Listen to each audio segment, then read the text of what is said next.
Hello friends लाभ लोकसानर एक important video आपनलोকৰ কাৰণে লৈ আহিছো। এই ভিডিওটো বহুত ইম্পৰ্টেন্ট হয় কাৰণ ইয়াৰ পৰা কোৱেশ্চন প্ৰায় অহা দেখা যায়। সো আপোনালোকে প্ৰথমৰ পৰা শেষলৈকে ভিডিওটো চাব। ইম্পৰ্টেন্ট কোৱেশ্চন আপোনালোকৰ কাৰণে ৰেডি কৰিছো। নাম্বাৰ 1 ত দিয়া আছে এটা ক্যামেৰাৰ কিনা দাম 6000 টকা আৰু ইয়াৰ বেচা দাম 4500 টকা।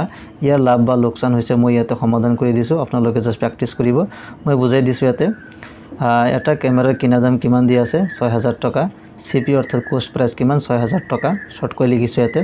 আৰু ইয়াৰ বেচা দাম কিমান 4500 টকা। সেলিং প্ৰাইস বা সেল প্ৰাইস এসপি শৰ্টকৈ লিখা হৈছে 4500 টকা। তেনেহলে ইয়াৰ লাভ বা লোকসানৰ পৰিমাণটো উলিয়াব লাগে। সক ইয়াতে কিনা দাম 6000 আৰু বেচা দাম 4500 অর্থাৎ কিনা দাম বেশি হয়েছে। কিনা দাম বেশি হলে এটো লোকসান হওয়া বলি কোৱা হয় আৰু বেচা দাম যদি বেশি হয় তেনেহলে লাভ হওয়া বলি কোৱা হয়। এটো আমি সকলে জানো। গতিকে ইয়াতে লস কিমান হয়েছে সো কিনা দাম মাইনাস বেচা দাম অর্থাৎ সিপি মাইনাস এসপি 6000 টাকা মাইনাস 4500 টাকা কিমান থাকিব 1500 টাকা। গতিকে অপশন বি তো কারেক্ট হবে 1500 টাকা লোকসান। সো কোশ্চেন নাম্বার 2 এটা বস্তুৰ কিনা দাম 700 টাকা আৰু বেচা দাম 630 টাকা। লাভ বা লোকসানৰ শতাংশ হ'ব। ইম্পৰ্টেন্ট কোশ্চেন হয়। ইয়াতে কষ্ট প্ৰাইস অৰ্থাৎ কিনা দাম কিমান দিয়া আছে 700 টাকা আৰু এসপি সেলিং প্ৰাইস কিমান দিয়া আছে 630 টাকা। ওকে গতিকে লস হৈছে ইয়াৰ কাৰণ কিনা দাম 700 টাকা আৰু বেচা দাম 630 টাকা। গতিকে লস কিমান হৈছে 70 টাকা অৰ্থাৎ কিনা দামৰ পৰা বেচা দাম কি কৰিব লাগিব মাইনাস কৰিব লাগিব।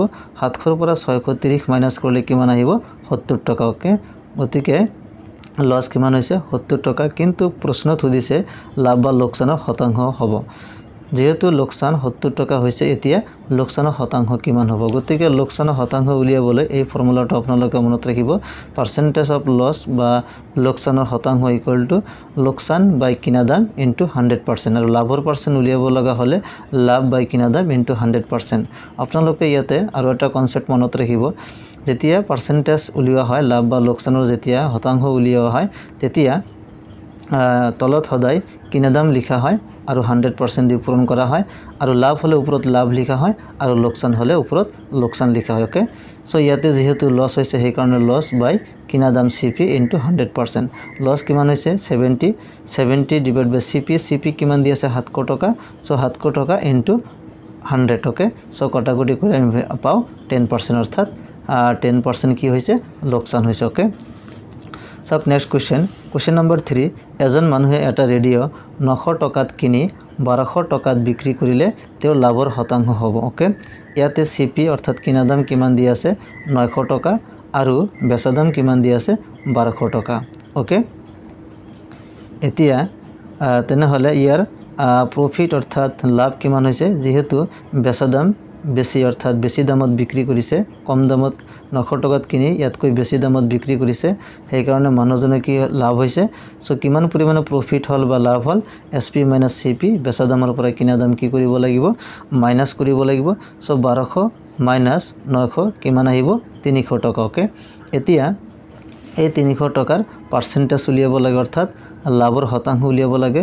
গতিকে পাৰ্সেন্টেজ অফ প্ৰফিট অৰ্থাৎ লাভৰ শতাংশ প্রফিট বাই সিপি অর্থাৎ লাভ বাই কিনা দাম ইনটু 100%। ওকে সো প্রফিট কিমান 300 আৰু সিপি কিমান 1200 ইনটু 100%। সো এইখিনি কটাকটি কৰিলে আমি পাও 100 ডিভাইড বাই 3%। এটো মিশ্র ভগ্নাংশত নিলে কি হ'ব 33 সমস্ত 3/1% ইমান পার্সেন্ট কি হৈছে লাভ হৈছে। সো অপশন ইয়াতে সি তো কারেক্ট হ'ব। কোশ্চেন নাম্বার 4 এটা ঘড়ীৰ কিনা দাম 800 টাকা আৰু ইয়াক 1000 টাকাত বিক্ৰী কৰা হল ইয়াৰ লাভৰ শতাংশ হৈছে। ইয়াতে সিপি কিমান দি আছে 800 টাকা এসপি অৰ্থাৎ সেলিং প্ৰাইস কিমান দি আছে 1000 টাকা।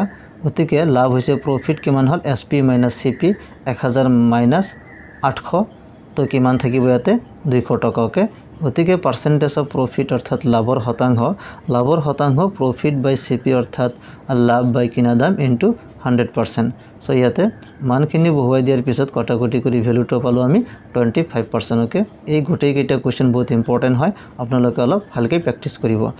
কোশ্চেন নাম্বাৰ 5 চাওক এটা বস্তু 1200 টাকাত বিক্ৰী কৰাত 20% লাভ হল ওকে বস্তুটোৰ কিনা দাম হল ইম্পৰ্টেণ্ট কোৱেশ্চন হয় এটা বস্তু কিমান দামত বিক্ৰী কৰিছে 1200 টকা অৰ্থাৎ এসপি 1200 টকা প্ৰফিট কিমান হৈছে 20% ওকে লেট ধৰা হল সিপি ইকুয়াল টু 100 কাৰণ সিপি যেহেতু উলিয়াব লাগে এতিয়া যেহেতু 20% লাভ হৈছে অৰ্থাৎ 1200 টকাত বিক্ৰী কৰা 20% লাভ হৈছে 20% যদি আমি কিনা দাম 100 টকা বুলি কনসিডাৰ কৰো তেনে হলে টোটাল বেচা দাম কিমান হ'ব 100 + 20 হ'ব কাৰণ 20% লাভ হৈছে সো 20% লাভ অৰ্থাৎ 100 টকাত 20 টকা লাভ কৰিছে গতিকে টোটাল কিমান হ'ব 100 + 20 ওকে সো ইয়াতে বিক্ৰী দাম হ'ব এসপি হ'ব সো 20% লাভৰ ফলত ইয়াৰ যেটো এসপি হল অৰ্থাৎ বেচা দাম হল যদি আমি 100 টকা কনসিডাৰ কৰো তেনে হলে এইটো লিখেটো তো অৰিজিনাল এসপি বিক্ৰী দাম দিয়া আছে আৰু যদি কিনা দাম 100 টকা আমি কনসিডাৰ কৰো তেনে হলে বেচা দাম কিমান হ'ব 120 টকা 20% লাভ হলে কিনা দাম যদি আমি 100 টকা কনসিডার কৰো আৰু 20% লাভ হলে বেচা দাম কিমান হ'ব 120 টকা ইয়াতে 30% লাভ হলে 130 টকা 50 টকা 50% লাভ হলে 150 টকা হল হেতেনকে যেহেতু আমি কিনা দাম 100 টকা কনসিডার কৰিছো ওকে কিনা দাম 100 টকা কনসিডাৰ কৰাৰ পিছত আমি আকৌ এসপি টো উলিয়াব লাগিব ওকে এতিয়া জাস্ট এটো অলপ ঐকিক পদ্ধতি ব্যৱহাৰ কৰা হৈছে ইয়াতে সক এসপি 120 টকাত কিনা দাম 100 টকা আমি কিনা দাম কিমান ধৰিছো 100 টকা আৰু বেচা দাম কিমান পাইছো 100 টকা কিনা দাম হলে বেচা দাম কিমান 120 টকা সেইখিনি লিখা হৈছে 120 টকা বেচা দামত এসপি যদি 120 টকা হয় তেনে হলে কিনা দাম কিমান 100 টকা কাৰণ 20% লাভ 120 টকা বেচা দামত কিনা দাম কিমান হৈছে 100 টকা গতিকে এসপি 1 টকা অৰ্থাৎ বেচা দাম 1 টকাত কিনা দাম কিমান হ'ব 100 ডিভাইড বাই 120 টকা কমিব ওকে গতিকে এসপি 1200 টকাত কিনা দাম কিমান হ'ব যেহেতু কোশ্চেনত সুধিছে 1200 টকাত অৰ্থাৎ 1200 টকা বেচা দাম হলে কিনা দাম হ'ব 100 ডিভাইড বাই 120 ইনটু 1200 ওকে জাস্ট ঐকিক পদ্ধতি ব্যৱহাৰ কৰা হৈছে গতিকে এইখিনি আমি ক্যালকুলেশন কৰিবলৈ 1000 টকা ইয়াৰ তেনে হলে বস্তুটোৰ কিনা দাম কিমান হ'ব 1000 টকা অপচন এ টো কারেক্ট হ'ব কোশ্চেন নম্বৰ 6 যদি কোনো বস্তুৰ কিনা দাম আৰু বেচা দামৰ অনুপাত 5:6 হয় তেন্তে লাভৰ শতাংশ হ'ব বহুত ইম্পৰ্টেন্ট কোশ্চেন হয় এটা অলপ ভালকৈ প্ৰ্যাকটিছ কৰিব যদি কোনো বস্তুৰ কিনা দাম আৰু বেচা দামৰ অনুপাত 5:6 ওকে তেন্তে লাভৰ শতাংশ হ'ব শৰ্টকৈ কৰা হৈছে সক সিপি অনুপাত এসপি অৰ্থাৎ কিনা দাম অনুপাত বেচা দাম তো কিমান দি আছে 5:6 ওকে সিপি অনুপাত এসপি 5:6 5:6 হলে ইয়াতে সিপি হ'ব 5 কাৰণ সিপি অনুপাত এসপি 5:6 গতিকে সিপিৰ মানটো কিমান হ'ব 5 আৰু এসপিৰ মানটো কিমান হ'ব 6 ওকে এইখিনি হল গতিকে প্ৰফিট যেহেতু কিনা দাম 5 আৰু বেচা দাম 6 বেচা দাম বেছি হৈছে সেই কাৰণে লাভ হৈছে প্ৰফিট কি হ'ব এসপি - সিপি 6 ৰ পৰা 5 মাইনাস কৰিলো 1 ওকে গতিকে পাৰ্সেন্টেজ অফ প্ৰফিটৰ অৰ্থাৎ লাভৰ শতাংশ কিমান হ'ব লাভ বাই কিনা দাম ইনটু 100% ওকে লাভ কিমান হৈছে 1 অনুপাতৰ পৰা উলিয়াই লৈছো 1 আৰু সিপি অর্থাৎ সিপি কিমান দি আছে 5 সো 1/5 ইনটু 100% সো কটাকটি কৰিলে আমি পাও 20% গতিকে অপশন সি টো কারেক্ট হ'ব 20% ওকে জাস্ট অনুপাত দিয়া থাকিলে এই অনুপাতটো এনেকৈ আমি কৰিব লাগিব ওকে একেবাৰে ইজি হয় অনুপাত উলিয়াৰ পিছত অনুপাত যেটো দিয়া থাকিব তো প্ৰফিটটো উলিয়াম লস হলে লসটো উলিয়াম তাৰ পিছত পাৰ্সেন্টেজ অফ প্ৰফিট নাইবা পাৰ্সেন্টেজ অফ লস এটো এনেকৈ উলিয়াব পাৰো কোশ্চেন নম্বৰ 7 বহুত ইম্পৰ্টেন্ট হয় চাৰিটা বস্তুৰ বেচা দাম পাঁচটা বস্তুৰ কিনা দামৰ সমান তেনে হলে লাভৰ শতাংশ কিমান সক এনেকুৱা টাইপৰ কোশ্চেনৰ পাজলিং হ'ব পাৰে একেবাৰে ইজি হয় আমি ইয়াতে দুটা পদ্ধতিত সমাধান কৰিম শৰ্ট ট্ৰিক্সৰ জৰিয়তে সমাধান কৰিম দুটা পদ্ধতি আপোনালোকে মনত ৰাখিব চেষ্টা কৰিব চাৰিটা বস্তু বেচা দাম পাঁচটা বস্তুৰ কিনা দামৰ সমান গতিকে লাভৰ শতাংশ কিমান হ'ব ধৰা হল প্ৰতিটো বস্তুৰ কিনা দাম 1 টকা ধৰা হল গতে চাৰিটা বস্তুৰ কিনা দাম 4 টকা কাৰণ চাৰিটা বস্তুৰ বেচা দাম পাঁচটা বস্তুৰ কিনা দাম এটা বস্তুৰ কিনা দাম যদি 1 টকা হয় তেনহলে চাৰিটা বস্তুৰ কিনা দাম কিমান হ'ব 4 টকা পাঁচটা বস্তুৰ কিনা দাম কিমান হ'ব 5 টকা ওকে এনেকৈ আমি কনসিডাৰ কৰিব পাৰো এতিয়া প্ৰশ্নত সুধিছে চাৰিটা বস্তুৰ বেচা দাম সমান সমান পাঁচটা বস্তুৰ কিনা দাম ওকে প্ৰশ্নমতে কি দি আছে চাৰিটা বস্তুৰ বেচা দাম যিমান হয় পাঁচটা বস্তুৰ কিনা দামৰ সমান হয় হেহে চাৰিটা বস্তুৰ বেচা দাম সমান সমান দিয়া হৈছে ইকুৱেল টু পাঁচটা বস্তুৰ কিনা দাম এতে প্ৰশ্ন দিয়া আছে এতিয়া এটা বস্তুৰ কিনা দাম 1 টকা, 4টা বস্তুৰ কিনা দাম 4 টকা, তেনেহ'লে 5টা বস্তুৰ কিনা দাম কিমান 5 টকা, একেবাৰে সিম্পল। গতিকে লাভ এতিয়া চাওক কিনা দাম 5 টকা, 5টা বস্তুৰ কিনা দাম আৰু এই কিনা দামটো কিমান বেচা দামৰ সমান। ওকে, 4টা বস্তুৰ বেচা দামৰ সমান, গতিকে লাভ কিমান হ'ব 5 - 4, কাৰণ 4টা বস্তুৰ কিনা দাম কিমান 4 টকা আৰু 5টা বস্তুৰ কিনা দামৰ সমান। 4টা বস্তুৰ বেচা দাম যেহেতু 5টা বস্তুৰ কিনা দামৰ সমান, গতিকে ইয়াতে 5 টকা আহিব। 4টা বস্তুৰ বেচা দাম কিমান 5 টকা আহিল। সো ইয়াতে লাভ নে লোকচান কেনেকৈ হ'লে এইটো কেনেকৈ উলিয়াম চাওক। 4টা বস্তুৰ বেচা দাম 5 টকা আৰু 4টা বস্তুৰ কিনা দাম 4 টকা। ওকে, একেটাই সংখ্যা একে দিয়া আছে, অৰ্থাৎ 4টা বস্তু দিয়া আছে। 4টা বস্তুৰ কিনা দাম 4 টকা আৰু 4টা বস্তুৰ বেচা দাম 5 টকা। ওকে, অৰ্থাৎ বেচা দাম বেছি হ'ল, সেইকাৰণে কি হৈছে লাভ হৈছে।